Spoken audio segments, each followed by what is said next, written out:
BTech पास, पढ़े लिखे और हाईटेक दिमाग, लेकिन जल्दी अमीर बनने की चाहत ने इन्हें ऐसा साइबर अपराधी बना दिया जिसकी गूंज उज्जैन से लेकर दिल्ली तक सुनाई दे रही है। मध्य प्रदेश के उज्जैन में पुलिस ने एक ऐसे हाई प्रोफाइल साइबर गैंग का पर्दाफाश किया है जिसने गोल्ड कॉइन खरीदने को साइबर ठगी का जरिया बना दिया। 3 साल तक चल रहे इस खेल में आरोपी देश भर के लोगों के बैंक खातों से पैसे उड़ाकर सराफा दुकानों से सोना खरीदते थे और फिर उसे बेचकर क्रिप्टो ट्रेडिंग में लगा देते थे।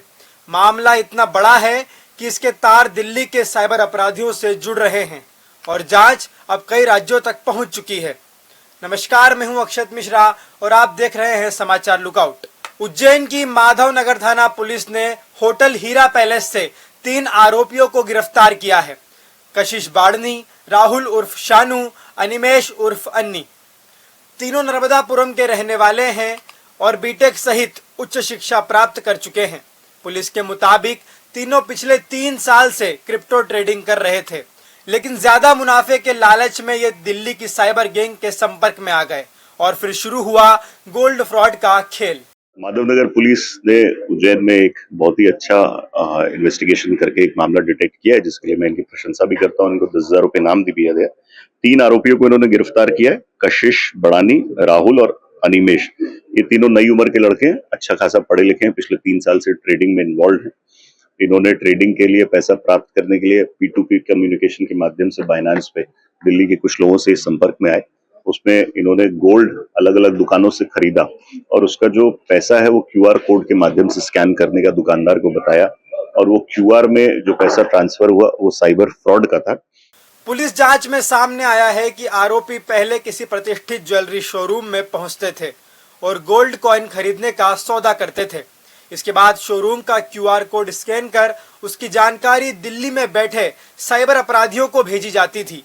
दिल्ली की टीम देश के किसी भी हिस्से में बैठे लोगों को फर्जी मोबाइल अपडेट लिंक भेजकर उनका फोन हैक कर लेती थी।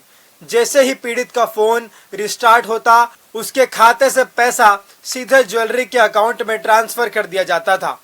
आरोपी सोना लेकर निकल जाते और बाद में उसे दूसरी दुकान पर बेचकर नकदी हासिल कर लेते थे। इन्होंने साइबर की राशि ठगी और उस पैसे को यूज करके गोल्ड की दुकानों से गोल्ड कॉइन खरीदे। बाद में ये उसी गोल्ड कॉइन को किसी अन्य दुकान पर बेच के नगद राशि प्राप्त करते हैं और उसको अपने खाते में जमा करवाने के बाद उसके माध्यम से ट्रेड करते हैं। पुलिस के अनुसार इस गैंग का नेटवर्क बेहद सुनियोजित था। दिल्ली में बैठे मास्टरमाइंड के पास यह पूरा डेटा रहता था कि किस बैंक खाते, पेटीएम या एक्सचेंज अकाउंट में कितना ट्रांजैक्शन लिमिट बची हुई है।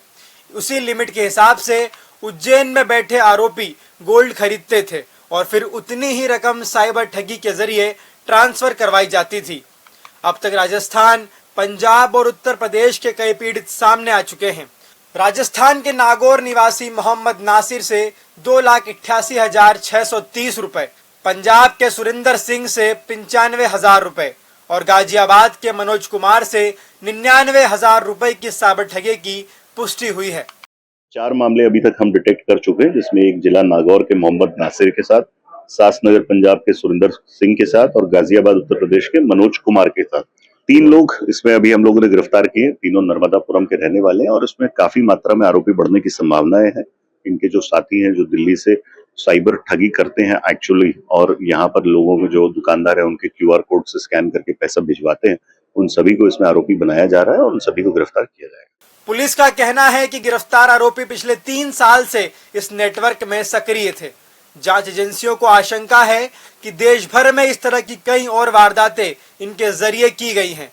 इसी वजह से अब दिल्ली समेत अन्य राज्यों में भी पुलिस टीमें भेजी जा रही है। गिरफ्तार आरोपियों से मोबाइल, सिम कार्ड, बैंक खातों के दस्तावेज और गोल्ड खरीदने की रसीदें बरामद हुई हैं, जिनकी जांच जारी है। पढ़ाई लिखाई के बाद जहां युवा अपने भविष्य को संवारने की कोशिश करते हैं, वहीं इन युवाओं ने जल्दी अमीर बनने के लालच में साइबर अपराध का रास्ता चुन लिया। अब पुलिस इस पूरे नेटवर्क की परतें खोल रही है और जांच में हर दिन नए खुलासे हो रहे हैं। सवाल यह नहीं है कि आखिर आसान पैसे की चाहत में पढ़े लिखे युवा अपराध की दुनिया में क्यों उतर रहे हैं।